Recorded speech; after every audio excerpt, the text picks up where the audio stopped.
Welcome to the 2019 Training Camp live stream presented by Huntington Bank. I'm Daniella Bruce alongside Art Regner and Ken Kale. Right now we've got Carley Johnston on the stream as well. We'll hear from her in a little while. Guys, Training Camp. This event is awesome in Traverse City. So far, the crowd has been great through all of Prospects Tournament. I'm excited to see what Training Camp is like. Well, this is what it's all about. When you think of September and you come up to Traverse City, it's Red Wings hockey. And we saw the Prospects Tournament, and that was great. The Red Wings won it. But now the big boys are here, and it's always good to see the Dylan Larkins and everybody else that are here at Traverse City. So it's really the official start of the hockey season, and we're all looking forward to the 2019-20 campaign. Well, certainly the media has grown by leaps and bounds, so everyone's here. And you could tell, nothing certainly against the Prospects because, let's face it, they won the championship, the Red Wing Prospects, but when the big boys hit the ice, there's just a different sound to the whole arena. You know, the skates, you know, the sound the skates make, and there's competition. And you could see, and from the early impressions is that even though these prospects feel good about themselves, when Larkin and Mantha and Bertuzzi and Abdelkader and Jimmy Howard, when those guys start hitting the ice, they're a little bit, I don't know, for lack of a better term, maybe starstruck just a bit. It's like, whoa, now it's real. Right. I mean, the Prospects Tournament was great. We won it. We've been basking in our championship the last couple of days. But now, as Ken said, it is the start of the hockey season. It's time to get it on. It's time to play for keeps. We talked about the Prospects Tournament a little bit. Let's take a quick look back. The Red Wings had a great tournament, a 3-0-1 record, 24 goals in 4 games. It was awesome. But really, what I want to know, Ken, who officially is going to get this Ken Kale MVP award? There were so many players that stood out in that tournament, and I'd love to give that award out to everybody because I think it really was a team effort. It wasn't just one or two players. But really, I like Joe Valeno, and I like the fact that he scored 7 goals in those 4 games. But if it wasn't for the goaltending of Romeo, I don't think they would have won. And he came up with some outstanding saves, especially in that Dallas game when they were down 4-2 in the championship game. He kept his team in it. And even going back to the second period of that championship game, 3, 4, 5 times Dallas got behind the Red Wings defense, and he made big saves. He even stopped the penalty shot. So the MVP award goes to Sean Romeo. And we actually have a trophy from a Red Wings fan. They tweeted it to you. Look at I think that's a pretty good one. Yeah, that's pretty nice, Ken. Yeah, that's awesome. I'd love to fill that up right now. We just need to get the Ken Kale engravement on there, and we're ready to go, right? Well, we've been filling it up all right. But I think if you look at that, I mean, now we have to present it. We need an official ceremony, and we thank everyone. It's kind of funny, actually, that we were having a good time, joking around a little bit, but from here on out, the Ken Kale Award is something that will be awarded to the most valuable player, Red Wing player, during the Prospect Tournament. And congratulations, Ken. You know what's amazing? Well deserved. Thank you very much. You know what's amazing about Sean Romeo is the fact that I don't think he was going to even play. I mean, it was Philip Larson. Right. If it wasn't for him getting hurt, Romeo wouldn't have even been there. So he came in, didn't play the first game. Caden Fulcher did. And then he just won the job and won the next 3 games for Detroit, and they won the championship. Well, yeah, and I talked to Brian Mahoney-Wilson, the goaltending coach at Grand Rapids, because Romeo is signed to an ECHL contract with Cincinnati, and I wasn't sure he could now come to this camp, but he certainly could, and he is here. And Brian Mahoney-Wilson told me that Romeo is under a contract to Cincinnati in the ECHL. However, let's say if Grand Rapids needed a goaltender, they could actually sign him to a PTO, a personal tryout, and he could leave Cincinnati and come to Grand Rapids. So that's why he's still here, because there was some talk after the tournament that Romeo could not come to this camp. He can. It's the ECHL has different rules than most leagues. So he is here, and hopefully we can get him, the trophy to him as soon as possible. Before we get into training camp, let's take a look at the golf outing that happens every year to kick things off here in Traverse City.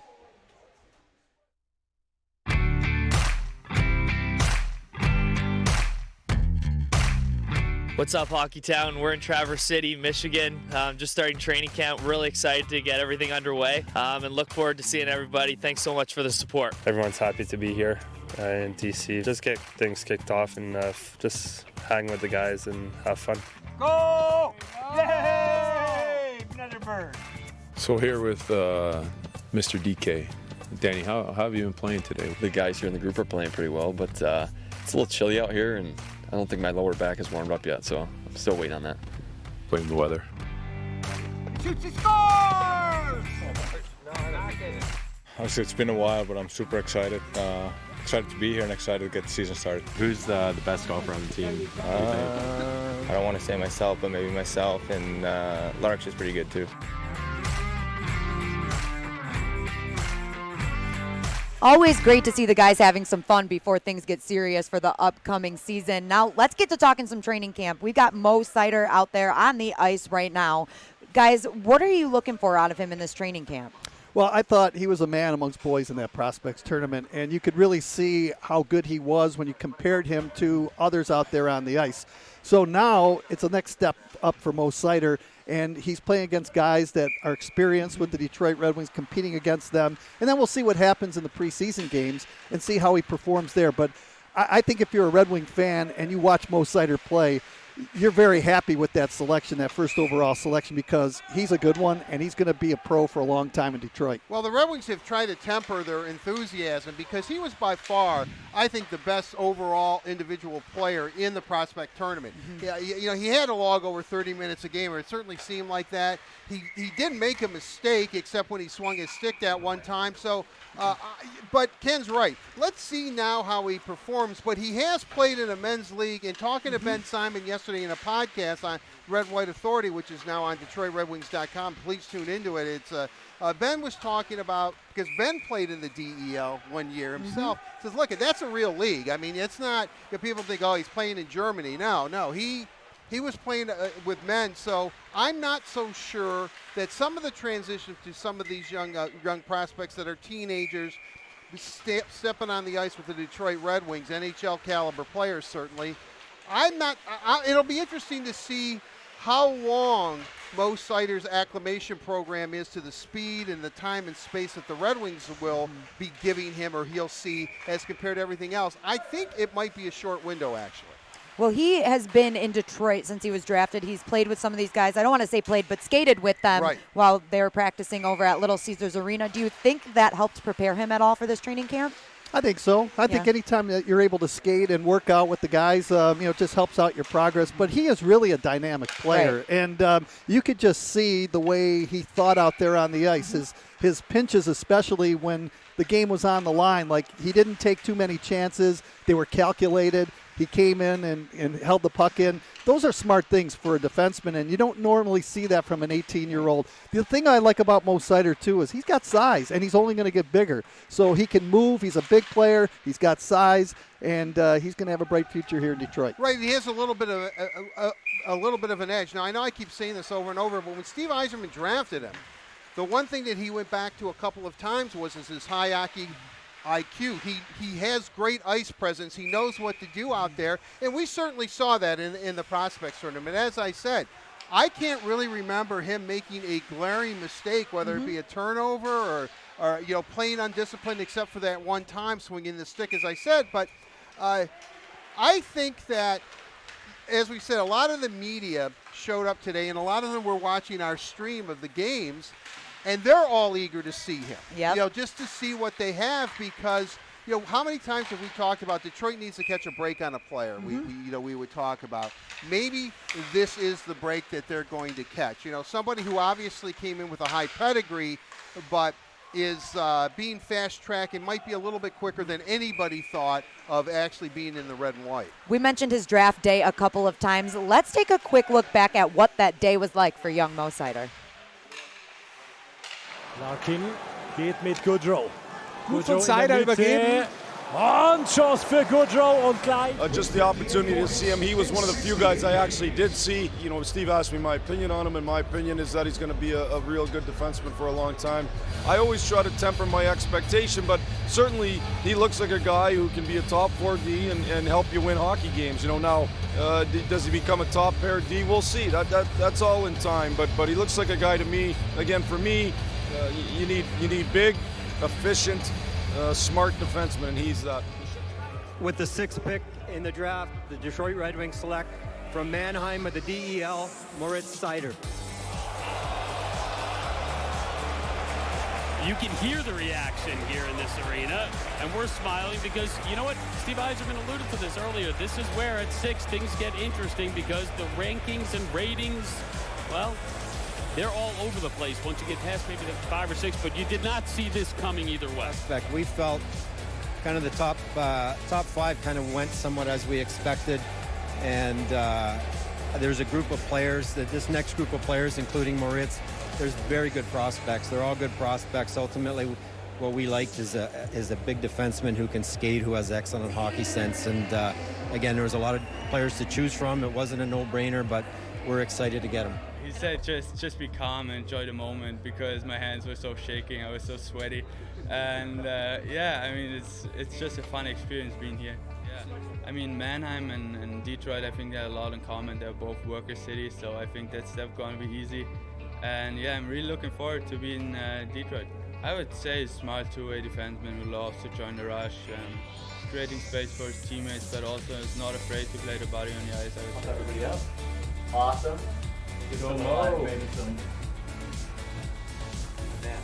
Turn it to 120. Oh baby! We've been waiting for this.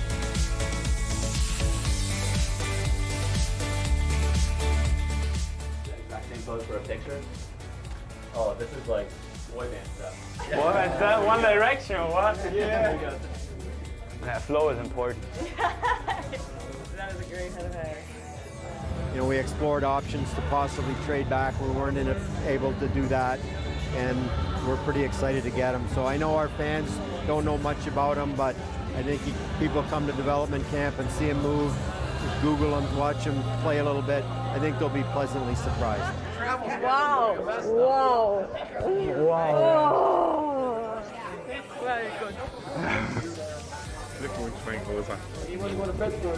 Hey, das war wow. Alter, oder? Ja?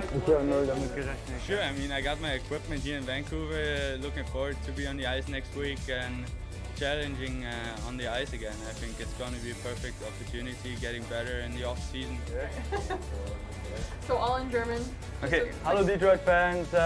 Ja, mein Name ist Moritz Seider. Ich freue mich schon riesig, euch alle kennenzulernen. Ich bin richtig pumped, freue mich auf die neuen Herausforderungen und ja, ich denke, wir sehen uns bald. Ich freue mich riesig und Had to be one of the best days of his young life there for Mo Seider. And you got to see some of his personality shine through in that video. And let me tell you, he's as great off the ice as he is on the ice. And it's just been great to see his personality. But he is going to need some of that veteran help on the ice. And who better than Justin Abdelkader, who, as of yesterday, was named one of the 4 alternate captains. One of the leaders on this team, obviously, would like to have a better season than he did a year ago. But, you know, he's one of those guys that's been around in every situation, and he's a tough guy to play against. But, again, he's got that veteran leadership out there, and he can help the young guys because he's been around and he's so much experience.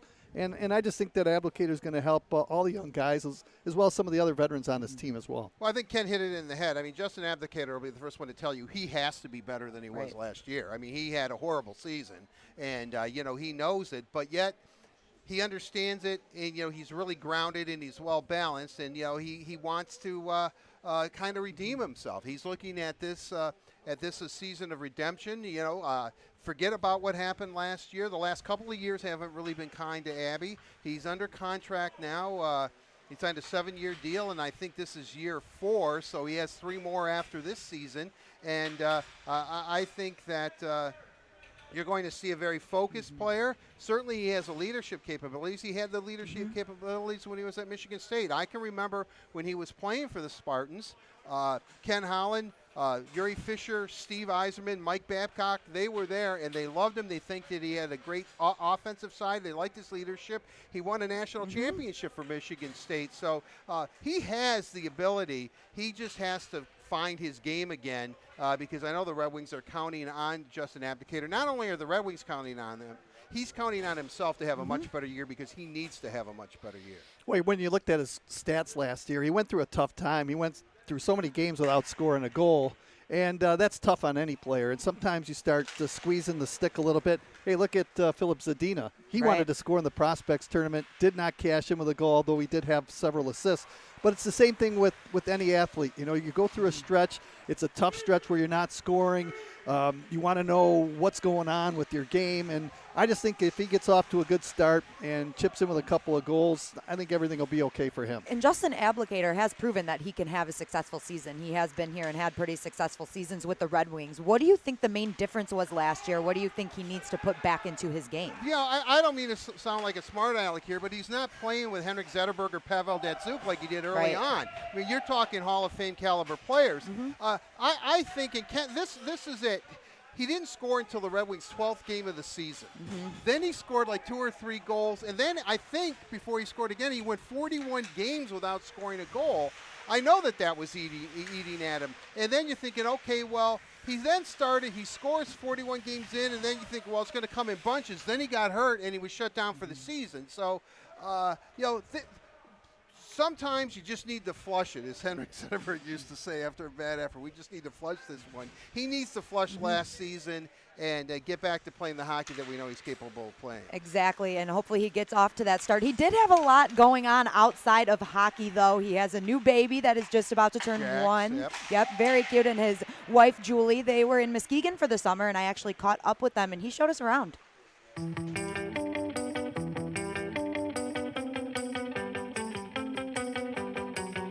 Hey guys, Justin Abdelkader here. Welcome you to my hometown of Muskegon, Michigan. I look forward to taking you guys around.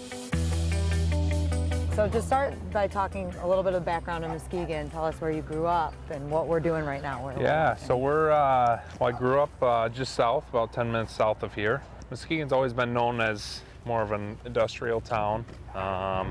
You know, there was a lot of logging in the early 1900s that were shipped down to Chicago and then became a big industrial a city here. And this is the main drag here, Western Ave. We're just outside the arena right now. The city's putting a ton of money into the arena. They're actually working on the roof right now. This is a special arena for me. This is the arena that I played. I grew up playing at. You know, a lot of good memories, a lot of good experiences, and when you live over here, you know how passionate people are for hockey, for just sports in general. Obviously, I'm tied with hockey a little more, but the Red Wings fans we have and the sport we have on this west side of the state, there's a ton of fans over here from Grand Rapids West, you know, up and down the lakeshore that come to games, that support us, and so I enjoy coming back here to Muskegon. You know, I live here for most of the summer, and so I enjoy, you know, coming back here and giving back. And next, obviously, you're a Spartan. You played at Michigan State. What went into that decision? When did you know that's what you wanted to do? So, funny story about committing to Michigan State. I was at the select tournament, the summer select tournament, and Coach Carley had talked to my dad and said, "We're gonna offer Justin a full ride scholarship." And right then, my dad's like, "Oh, he'll take it. So mark him down. He's taking it." So right when I got off the ice, you know, I had talked to Coach Carley. He's like, "Well, your dad pretty much committed you already, so you're, whether you like it or not, you're coming to Michigan State." So your dad definitely bleeds green. So my dad bleeds green, and like, you know, Michigan State was always, I had offers from other schools and was kind of hoping that Michigan State was going to offer me, and he kind of knew that too. But it was just, it's a funny story that Coach Carley, Coach Newton, and Coach Renfro at Michigan State probably still tell.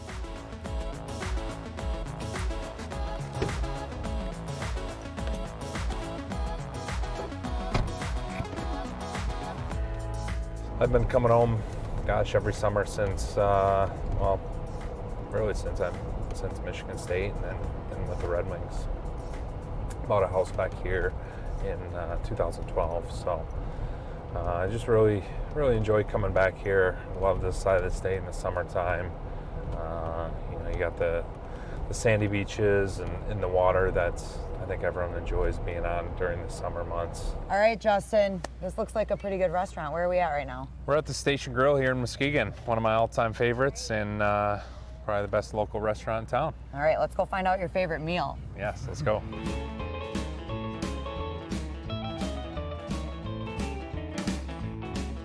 So was this like the spot when you were in high school or middle school? You know, everyone had that restaurant that they all went to when they were that age, or is it like a family spot? What are your fondest memories? It's after high school games, we always have dinner set up here, which was always had great memories coming with the team. You know, even growing up with travel teams, a lot of times we'd host dinners here also. So just, you know, it's a spot that is always on the docket, you know, in the summertime to come at least a handful of times, and you know, always looking forward to getting the wings. You told us earlier the draft day story for you, so tell us what that day was like. Yeah, so I got drafted in 2005. That was my draft year. And it was a unique year because we were just coming out of the 2004-2005 lockout where they were locked out the full year.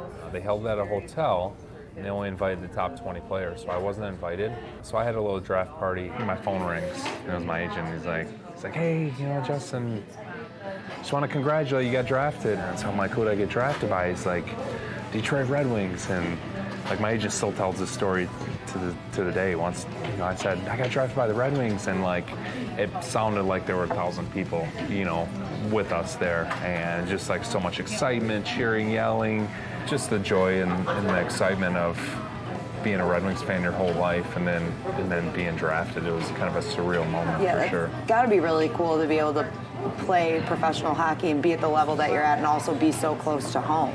Yeah, so I've been really fortunate, you know, spending my whole career so far in Detroit. You know, a year and a half in Grand Rapids. But yeah, it's been the best organization, you know, top to bottom, from the Illich family on. You know, when you don't make the playoffs, it ends up being a long summer, really long summer. So, you know, watched a lot of playoff hockey this year, and you know, you just kind of really get anxious to kind of get back going and get back with the guys and your teammates. You know, definitely miss seeing those guys. You know, we're with those guys. We're with each other pretty much every day of the year almost, and of the season, and so I miss that part of it too, and you know, just look forward to starting things up again for sure. Hello. You come see Daddy? Want to come see Daddy? Oh my goodness, you come see Daddy? You can reach for him? Yeah, you are. Oh. Look at those See Daddy, teeth. yeah. You got 2 teeth. You got 2 teeth. Look at those. Dada. Oh. We just enjoy. I think we just enjoy spending time over here. It's a little more relaxed, a little slower pace. Obviously, enjoy. Yeah. It's definitely gonna be a little different with him now. You know, I think it was tough when we had him because it was the first day at training camp. So we were on the road a lot that first month. So I know that was really tough on you for sure. Like even game days, like he's only really around for like an hour. As hockey players, you're just have such a routine and schedule that you still want to stick to what works for you, but you know, you got to work around his schedule too, and so when I'm around, trying to help out as much as I can. He's been a great sleeper, so we've been lucky that way. Everyone has given such good advice, and I took it too, but he fell into his own rhythm and schedule as it was. It changes, but I'll tell you what, there's nothing better, and to see him, you know, start to recognize and smile and to reach out for his parents, it's you know, there's nothing better.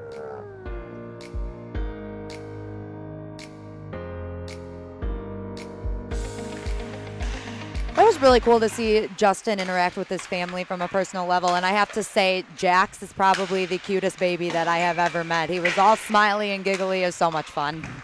Lives in a great area, and you know, he's from a great area, and it's always good to see a guy go to a Michigan college, you know, Michigan State, and also live in the state of Michigan. So all the best to Justin Abdelkader this season. Right, he's one of us. I mean, I you know, if anything, if you're native Michiganian or Michigander, whichever way you fall on that side of the coin, resiliency is one. You know, just when you think we're down, you know, we come right back up. So I expect good things from Justin Abdelkader this year. You know, as you said, Daniella, on and off the ice. I mean, he is he's a really good guy. He'll do anything for the community. He'll do anything for you, give you the shirt off his back. So I expect it. But again, I mean, he realizes he had a trying season at least, at best last year. So he needs to rebound, and I expect he will. You mentioned him giving a lot back to his community, and he actually started something new this past summer. He did his Justin Abdelkader hockey school in Muskegon.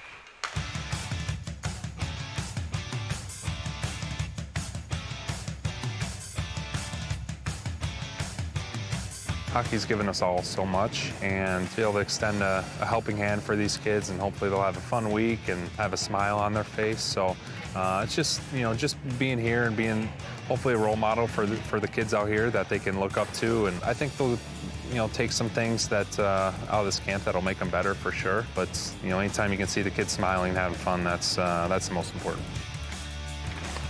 Bend those knees. Good job.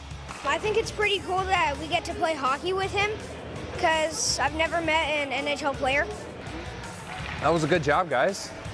I was impressed. You guys tired? It's so important at his age and where the game is going to eat well, and I would love to implement that in young kids, and they can understand that, okay, eating better will help me with hockey. So it's not something like, oh, eating better is good for me. It's something more specific, and I think it's really important for them to know. When you guys are skating down the ice, do you guys talk a lot? If I'm skating down, I can't see over my shoulders and behind me. So if Landon's calling for the puck over here, I know I have him. I kind of know where he's at because I hear him, so I can move the puck over to him. We came from Colorado. I'm looking forward to skate with Justin Abdelkader. I'm looking forward to learning more hockey with a NHL player. It's amazing. It's amazing. Why is it amazing? Because you get to skate with an NHLer who has held the Stanley Cup. There's your bobblehead. What do you say? Thank you. Yeah, you're welcome. Thanks for coming. Good job today. Good job. Saw a couple good goals out of you.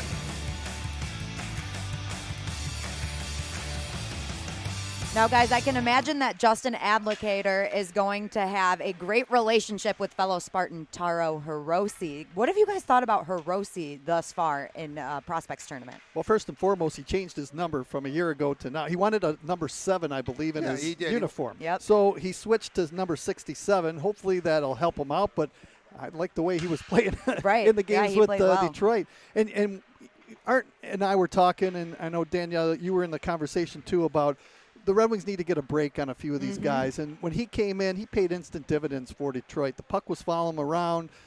He picked up a point, I believe, in 4 or 5 straight games, scored his first National Hockey League goal. So he's one of those guys that was a really good surprise, I guess, coming in late in the season. And hopefully that'll continue this year. And if he can get those points down again, and he does have a scoring touch, it's only going to help this team go further. He actually wanted 17. But Philip Aronik would not give it up. So he was trying to think of different combinations, but as long as he got a 7. And Hirose came in and showed that, and this is, we keep saying this, but this is really important, and this is what the Red Wings are looking for. They're looking for players that are smart, that can think the game and can anticipate well, and that's exactly what he did. He earned ice time last year. He earned time on the power play, and people like playing with him. I can remember Franz Nielsen after, I'm not sure exactly which game, but said, he's, feathering the puck to us. The passes that he's making are incredible because, they didn't know much about him, quite frankly. He was playing at Michigan State, so, he could be a real find for the Red Wings. Well, it's hard not to like him after how he has performed thus far with the Red Wings organization. Now let's go down to Carley Johnston on ice level. She has more on Taro Hirose. He was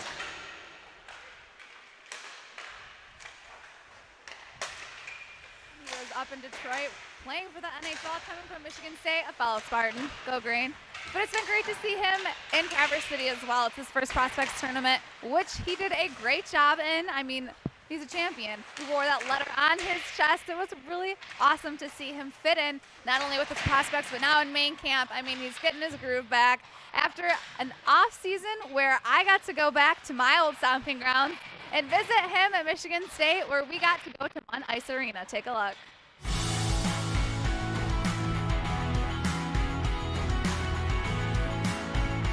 Hey Red Wings fans, I'm Carley Johnston for Red Wings TV here at Munn Ice Arena in East Lansing, sitting down with my fellow Spartan, Taro Hirose. How's it going? Taro, thanks for having us here. Yeah, no problem. So March 9th was the last time you played a game here with the Spartan head on your sweater. Walk me through what happened after that. Yeah, you know, it's sort of disappointing after your season ends, and you know, the situation I was in, I knew that I might not be able to play with those guys again, so it was definitely a little emotional and exciting at the same time. So definitely lots of emotions after that one, but excited how it turned out. So did the Red Wings call you? How did that process happen? Yeah, so the next couple days after, I had some calls with a couple different teams, and you know, Detroit sort of really stood out, and how they saw me as a player and sort of the opportunity they wanted to give me. So I think for me, it just seemed like the best fit. You had 7 points in 10 games. I mean, that's really impressive for someone coming right out of college. So how was it playing in the NHL, making that transition from college hockey to professional hockey? Yeah, and I think it was a big jump. I mean, the guys are a lot bigger, they're a lot stronger, and everyone can skate. So, but at the same time, it gets a little easier out there because everyone's always in the right position. And in that sense, it was a little easier, but at the same time, just so much stuff going on and trying to transition well. So you played a lot with fellow Canadian Andreas Athanasiou. What was that like? Did he have any tips for you? Did he help you out on the ice? Yeah, I mean, you know, we talked a lot, and he sort of just wanted to make sure that I was enjoying it and trying to make plays out there and not just throwing pucks away and trying to get him the puck. And I mean, he's an unbelievable player, unbelievable skater. So I think for me in that sense, it was really easy just trying to get him the puck and let him make his plays. I heard Vanek came up with the name Taco. Where did that come from? You know, the first couple games, the guys were asking me what they call me, and they're trying to find a nickname for me, and usually it's Tars or Tarzy and T possibly, but I'm not sure if Vanek just couldn't pronounce my name or something, but Taco sort of stuck, and Lark sort of ran with it, and then Bert and those guys were going with it, so you know, it's a funny nickname, and I'm sort of getting used to it still. You were with the Red Wings for 10 games, playing professional hockey, and then you had to come back to school. Yeah, so I got back on like a Monday, and then the next day I had a class at 10:20, and I had to make up an exam on a Thursday, so it's been pretty wild since I've been back trying to catch up and get with everything that I missed. I've had a couple like people yell at me like "Go Wings" and stuff like that, and you know, whenever we've been out like eating or something like that, a couple people have been staring and looking. It's definitely been a little bit different since I've been back. You've been a great representative for Michigan State University in the NHL. I love it because I'm an alumni. So, I mean, keep up the good work. You've done amazing. Thank you. I appreciate it.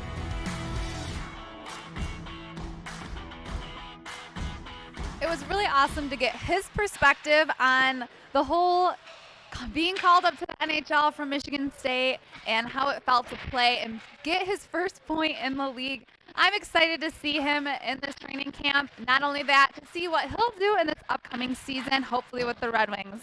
Back to you guys at the desk. Thank you, Carly. I can tell you there's a lot of people that are excited to see what Taro Hirose does in the upcoming season.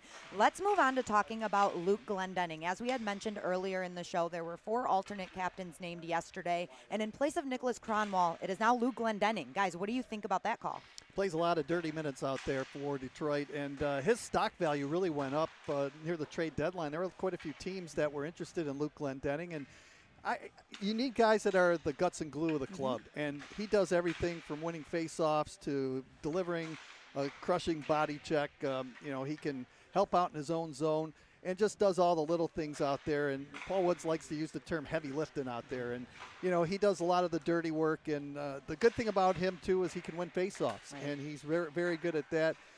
Tireless worker out onto the ice, gives you a solid effort, and he's always been an underdog in his career. He's had to fight hard at every level just to make the team, and it was no different with the Detroit Red Wings. So he's an outstanding player and one of those guys that you got to have on your team if you want to win. Well, we're not all fortunate enough to go to the University of Michigan, but oh man, but Luke Glendening was.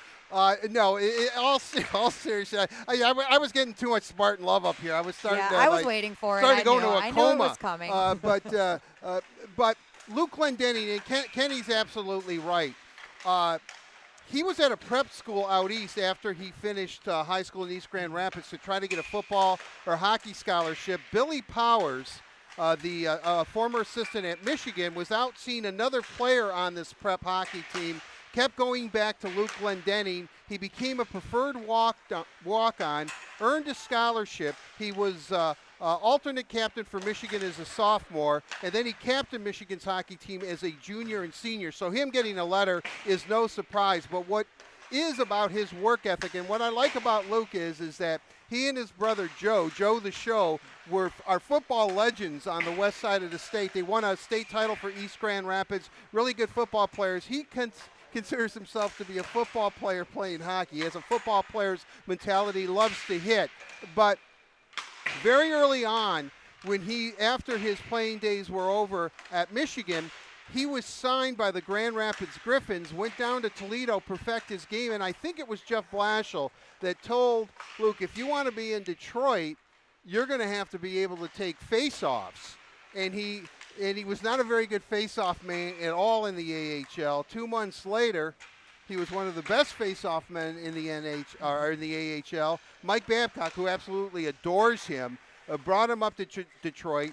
He's there, and last year he was one of the top face-off men in the NHL. I think for like 13th, 14th overall, almost a 55% clip winning draws. Every big draw that the Red Wings take, if it's not Dylan Larkin, it's Luke Glendening. That's all you need to know about him. And I know there may be some disappointment among fans that the Red Wings didn't name a captain, but wearing an A is still an honor. It's a big deal to have that A on your sweater. And what do you think that says about Luke Glendening as a player?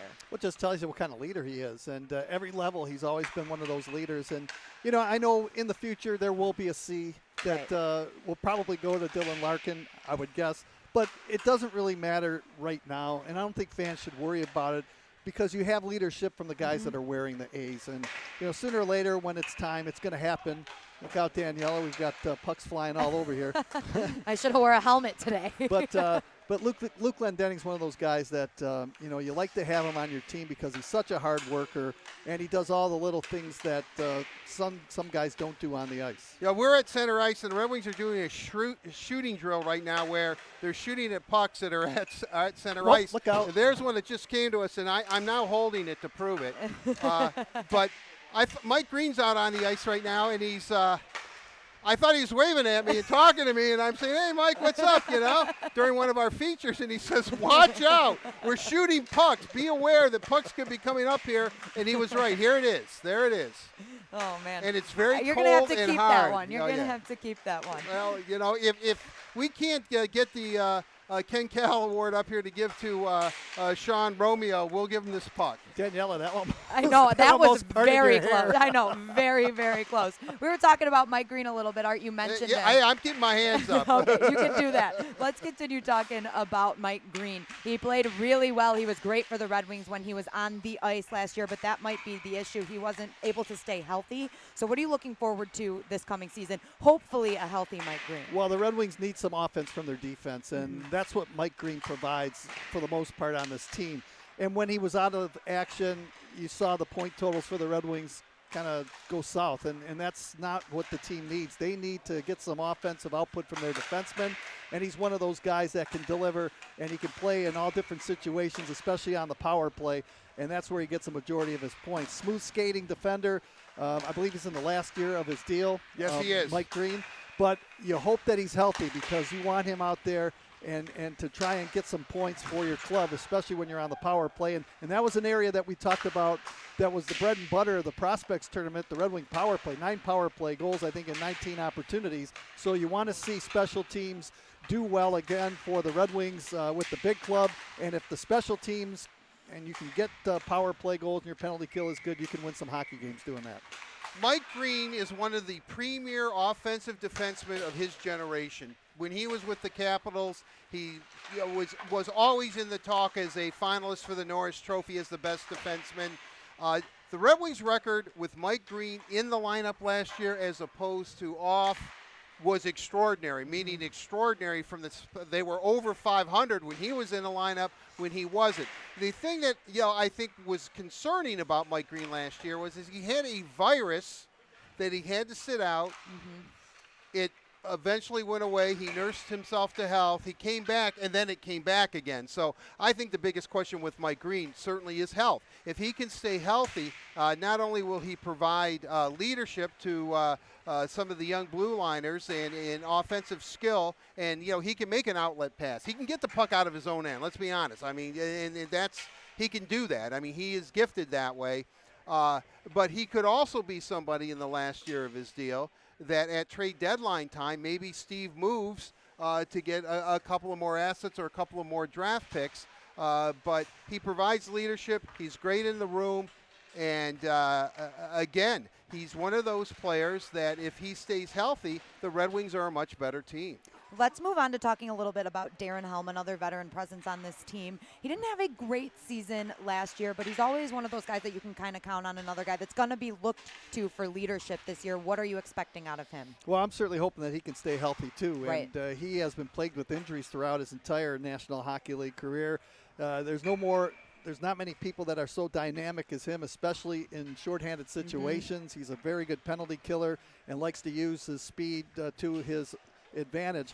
But again, health is an issue, and he's not getting any younger. So, like Mike Green, you're hoping that he'll stay healthy and be a big part and play a big role on this club going forward. Well, you think Darren Helm, you think energy. He's one of those energy guys. He's the old Energizer bunny, takes a licking, keeps on ticking. I mean, he's all over the ice. Certainly the thing that I like about him is he's a great penalty killer because of his speed, and he has a knack for getting the odd shorthanded goal here or there. If he stays healthy, he's in a big year too. He has a couple of more years left on his deal, and I think the one thing about Steve coming in is that, and when Steve says there's jobs available, I mean, he's kind of put the whole team on notice, even the veterans. I mean, these guys are a little bit edgier than they have been in previous camps. That's because there's a new boss in town, even though we're all very familiar with Steve Yzerman, and certainly, his accolades as a player speak for themselves. We don't need to detail that. But, the thing is that Steve made Tampa a powerhouse too, so he knows what he's doing. And the thing that he has been able to do, Steve traded a lot of big names from Tampa when he got there. He made some moves. Don't kid yourself. These Red Wings are aware of that. So, I mean, we're at a point right now where a guy like Darren Helm knows that he needs to stay healthy and have a big season and show what he can do on the ice because, Steve Yzerman, eventually, even though he's preaching patience right now, I would be under the assumption next year when we're doing this that we could have a very some significant changes on this roster. Definitely. And this next player I've been really excited to talk to you guys about, Evgeny Svechnikov. He is nursing an ACL repair. He is back from that, has been skating, and looks pretty good. He's one of those guys that really wants to make the Red Wings roster. What is he going to have to do to prove that he is, A, healthy enough, and B, has what it takes? Well, it's a numbers game, and he's going to have to win a job and win a position on this Red Wing team. Too bad for him last year. I believe it was the last preseason game against Toronto that he got injured in, and he stuck with the club a little bit trying to nurse that injury, but it just didn't happen, so he needed surgery. And really, it was a bad year for him because he wasn't able to play. It seemed like he was really working hard in the month of March and into April at the close of the season to get back into game shape and perhaps give it a whirl, but that's not what happened. But again, he's one of those guys. He's got a lot of talent. He can, he's a strong skater. He's got a good shot, but he's going to have to try and win a job on this club. Provide offense. That's what he has to do. He has to score goals. I mean, that's why he's here. Right. And he's a high draft pick. I don't know, maybe it was 19th overall in this draft year in the first round. He's certainly somebody that, first of all, as Ken said, you've got to hope that he's healthy. It was a devastating injury that he had last year. He was out the whole year. The only good thing is because he was out the whole year, and I don't mean injuries are good, is that if he is sent down to Grand Rapids, he would have had to clear waivers, much like Joe Hicketts will have to do this year if he's sent down to Grand Rapids. But he's exempt from that because he didn't play at all last season. Svechnikov, so he could be sent down to GR and the Red Wings wouldn't lose him because they obviously like what they see. Look, we don't know what he is yet. We just don't know because he hasn't had a whole heck of a lot of opportunity. I can remember the first game he played in Red Wing uniform, Ken, didn't he score like in I don't think it was overtime, but in a shootout or something. Right, it was a shootout. So he scores a goal, which doesn't count. I mean, statistically, I guess, but it's a team goal. But he wins the game, and he started off, and you can see talent there, but he has to stay healthy enough and find his game, and his game is going to be offense. I mean, if you can score goals, the Red Wings are going to take a long, hard look at you because they need to score more goals. He will be an interesting storyline headed into the season. Let's go down to Carley again. She's got more on Svechnikov. Daniella, I spoke with Svechnikov. He said he is healthy, so let's see if that transitions out on the ice. Make sure he didn't lose any of his mojo in that off season that he had that injury. But he has a great personality, big personality, and I got to sit down with him and have some coffee. Let's take a look. Привет, меня зовут Carley K. Johnston. Perfect. Меня зовут Evgeny Svechnikov.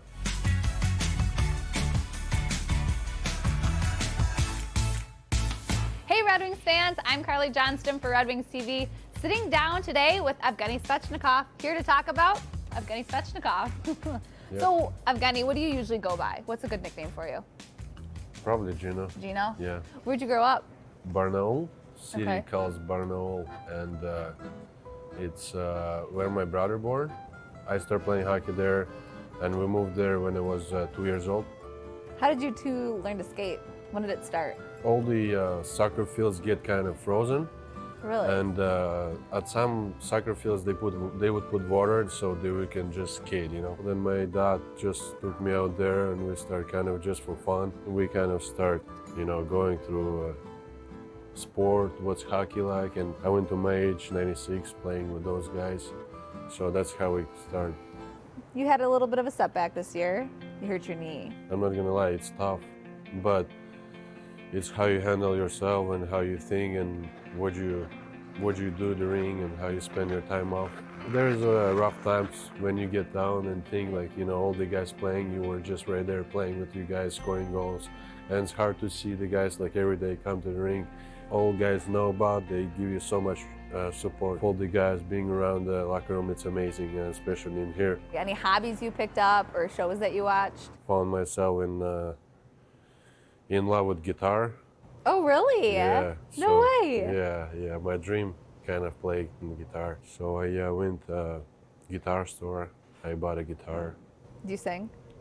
Will you play the guitar and sing? I didn't do that yet, but I would, I guess. I like to sing.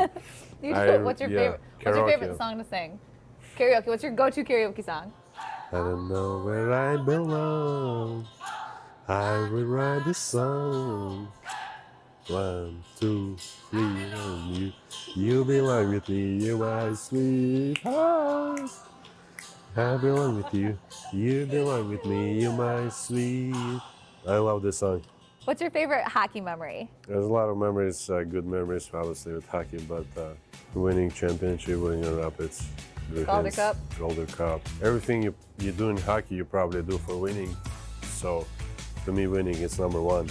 No matter what, like you score a goal, NHL first goal, it's obviously one of my top amazing memories, probably top 3. And getting drafted by the NHL team, so top 3 too, but number 1 it would be winning. All right, so we're gonna do this thing. We're gonna go through your Instagram, and I'm gonna pick posts you posted about, and you have to tell me about them, okay? Mm-hmm. So this one, it's a video of you playing golf.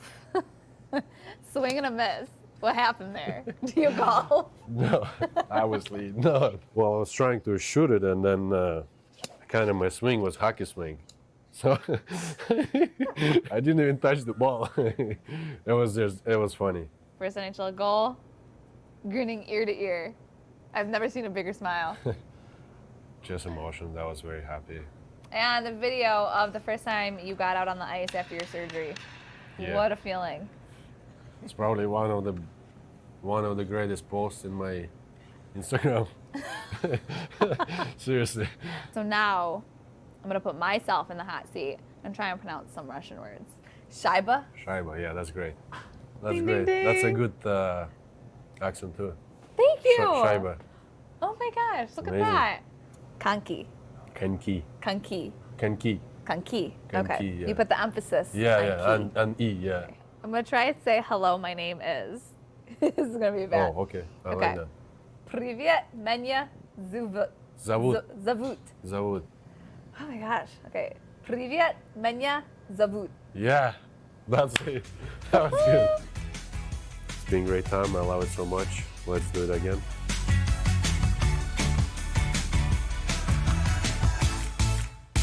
As you can see, we had a lot of fun. Gino is a great guy, so I'm really gunning for him this season. It was a bummer that he wasn't able to make it to the regular season last year with that injury, but I mean, really hoping this year he'll have a good training camp and that it'll keep the ball rolling into the regular season. So that's my player to watch this training camp as far as the young guys go. How about you guys? Art really likes Gustav Lindstrom, doesn't he? So that might be one of your players to watch. Well, certainly. The Red Wings, when the Red Wings took him like 38th overall in the second round a couple of years ago, people were a little bit surprised, but they weren't too surprised because he has shown some offensive skill. He's going to play in North America this year as he gets off the ice here. He's probably going to go to start the year in Grand Rapids, but we kind of joke around. He's Sweden's a neutral country, but he has a little bit of an attitude and plays with a little bit of an edge. And he was somebody that I saw a couple of years ago when the last time, not this summer, but when the summer showcase was in Plymouth a couple of years ago, who was really had not played on the small rink, on the small ice surface, and he was really very apprehensive. And he had a tough first game, but after he, second game in, it looked like he had played on it his whole life. So he's a bit of a quick study. He's physical. He has offensive skills. So I think that this is somebody that the Red Wings are still very, very high on. And the key for him will be the adjustment period that he makes while he starts the season in Grand Rapids, because as we've said, and you're going to hear us say this a lot, the Red Wings blue line is about to go through a major rebuild at this point. It's going to be rebuilt one way or another, whether Steve does it, and I'm sure he wants to do it through the draft. Mo Seider's a very good start. Or do they have to trade somebody and bring players in? But eventually, this blue line is going to look significantly different in the very near future. He's one of those guys that you're rooting for down the road, and one of the guys that has been in the system for a little bit, and one of the future defensemen, as Art mentioned, with the overhaul and the youngsters coming in. You look at him, you look at McIsaac, and you look at Philip Hronek right now, who's certainly had a great year last year, and they expect good things from him this year. But it's a youth movement now, and some of the veteran guys like Mike Green and Daly and Jonathan Erickson, these guys are going to serve their time here, and then it's up to the youngsters to come in, step in, and fill the void. And not to mention the retirement of Nicholas Kronwall, so that leaves another not really a spot, but there's more room for new guys to come in. There's more competition to fill that void. Well, Ken's right. I mean, that's the interesting thing, is that there are jobs and there are opportunity here. And because some of the older guys, again, just because of father time, no knock against them as hockey players, they're all proven veterans and have had good, long, outstanding careers in the NHL. The blue line is going to get rebuilt. The first opportunity is going to be given to these guys. If it's not happening, Steve will make it happen one way or another. Very true. And, guys, we're going to call that a wrap for today. We'll be back with the rest of the week. Tomorrow we'll be here at noon again. That will be live from practice. And then again at 5:30 for the Red Wings alumni game. And Sunday, the big red and white game stream starts at 11:30. Puck drop will be at noon. Thank you so much for tuning in to this 2019 training camp live stream presented by Huntington Bank. I'm Daniella Bruce alongside Ken Kale and Art Regner, and we'll see you guys tomorrow. So long.